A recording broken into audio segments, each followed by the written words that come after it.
Raising a child is one of the defining experiences of a parent's life. But imagine discovering out of the blue that your children were actually fathered by the doctor who delivered them. Sounds like a movie of the week, but it's a living nightmare for one Las Vegas family. At least one. George KNAPP of the I-Team is here with the bizarre tale. George. Paula, this is a difficult story to tell, not only because of the sensational nature of the allegations, but because no one who is involved is willing, or more accurately, able to talk about it. Efforts are underway to slap a cone of silence over the whole sordid mess and to seal it up forever. That's not going to happen. Once this all comes spilling out, a lot of families might be asking the question, who's your daddy?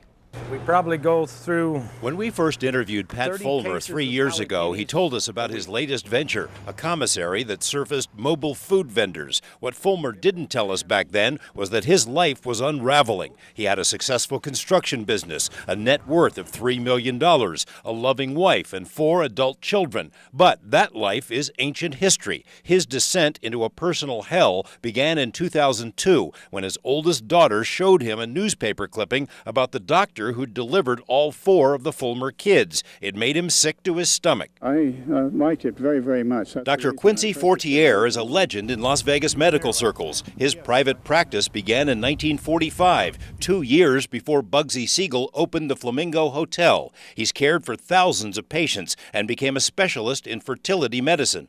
In 1991, he was honored as Nevada's Physician of the Year, but the good doctor harbored dark secrets. 5 years ago, Dr. Fortier was accused by a former patient of using his own sperm during artificial insemination procedures back in the 70s. A lawsuit was filed, but was quickly settled and sealed. Fortier continued his fertility practice from a small office behind his home, even after passing his 90th birthday.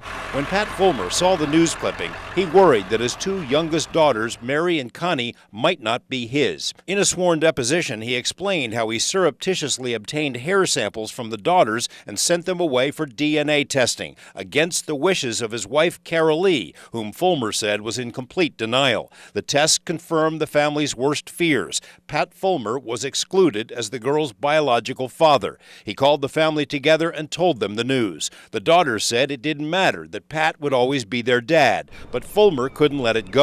At one point, he drove to Fortier's home and had the doctor in the crosshairs of his deer rifle, but he broke down crying and didn't shoot. In subsequent court documents, Pat and Carol Lee both stated that this was the beginning of the end for their family. Mrs. Fulmer's denial became a deep depression. The couple filed for divorce. Their neglected businesses collapsed, and Fulmer filed for bankruptcy. The kids still speak to their parents, but not like before. Under court order, DNA samples were obtained from Dr. Fortier, and the results found a 99% likelihood that he is the biological father of Connie and Mary. The Fulmers filed a civil suit. Fortier, now 93 years old, finally closed his practice, put his multi-million-dollar estate into a trust, and counted on his lawyers to keep a lid on the lawsuit while a settlement could be reached. But the depositions already filed in the case spell it out in detail. Both of the Fulmers say they specifically told the doctor that no sperm other than Pat Fulmer's was to be used in the insemination procedures. When asked if he had mixed his own semen in with Pat Fulmer's, Dr. Fortier responded, very definitely.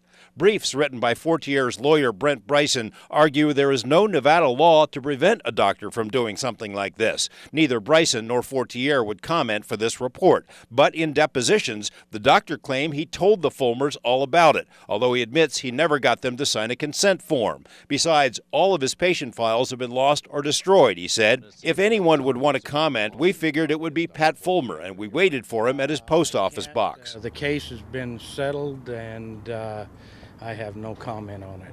But you don't want to say anything about whether you think he's the father of your kids? I can't comment. I'm sorry.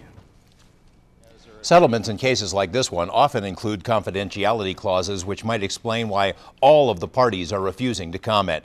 If it were just the Fulmers, the story would still be worth telling, but they are not alone. When Dr. Fortier was asked how many other times he used his own sperm to impregnate a patient, he said the answer was, quote, unknown. Since he performed these services for more than half a century, this could be a ticking time bomb for who knows how many families. We'll look at that part of the story tomorrow night at 11 o'clock. Did the mom know? Well, you know, in retrospect, she said that she remembers seeing the doctor during one of these procedures mixing up a batch of semen. And she asked him, "What are you doing?" He said, I'm concentrating it. And is the state looking into this? You know, a complaint was filed with the state medical board almost 3 years ago. It's not yet been heard by the full board. That's going to happen in October, even though Dr. Fortier has already closed his practice. Now, anyone who wants to take a look at the complaint can see it on our website, KLASTV.com. Basically, the board doesn't have many tools to use against a doctor who does this, since there's no specific law against it, as long as he gets the patient's consent, which he may or may not have done in this case, and we'll look at that part of the story tomorrow as well. See you tomorrow, George. Right. The state medical board is preparing to take action against a Las Vegas doctor who admits that he used his own semen to impregnate his infertility patients. As Eyewitness News first reported last night, veteran physician Dr. Quincy Fortier fathered at least 2 babies with a patient who is now suing him. Could he have any other children who don't know he's their dad? George Knapp is here to continue this exclusive story. Paul and Dave, did he use his own semen to impregnate other fertility patients? The answer is yes. What we don't know is how many times he did it. Dr. Fortier, who's now 93 years old, enjoyed an excellent reputation before closing his practice 2 years ago. But he had a Nevada medical license for more than half a century, so it's not hard to imagine how many patients he saw and how many children he might have surreptitiously fathered, children who are now adults and who deserve an answer to the question, who's your daddy? I can't comment. I'm sorry. Las Vegas businessman Pat Fulmer can't talk about the strange events that have torn his family apart and contributed to his bankruptcy. But the lawsuit filed by Fulmer and his former wife Carol Lee says plenty. The target of the suit is Las Vegas fertility doctor Quincy Fortier. It alleges that during the 1980s, Fortier used his own sperm to impregnate Carol Lee during artificial insemination.